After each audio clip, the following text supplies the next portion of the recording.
బొట్టు స్టిక్కర్స్ ఎక్కువ వాడొద్దు. ఇక్కడ మన జీవ ఛందస్సుకు చెందినటువంటి ఫంక్షన్ ఇక్కడ ఉంటది మనకు. అందులో నాడులు, నాడుల గుండా ప్రవహించేటటువంటి electricity, current, similarity, energy of soul, ప్రాణ జీవన శక్తి ఇక్కడే కేంద్రం అంటే డిపాజిటెడ్గా ఇక్కడ యాడ్ అవుతుంది.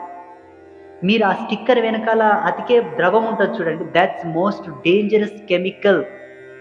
చక్కటి కుంకుమ, మంచి గంధము, విభూతి, బండారు, పసుపు బండారు, గోపేడ కాల్చగా వచ్చినటువంటి బూడిది, చందనము, కస్తూరి, గోరోజనము ఏది లేకున్నా పుట్టమన్ను తెచ్చి బాగా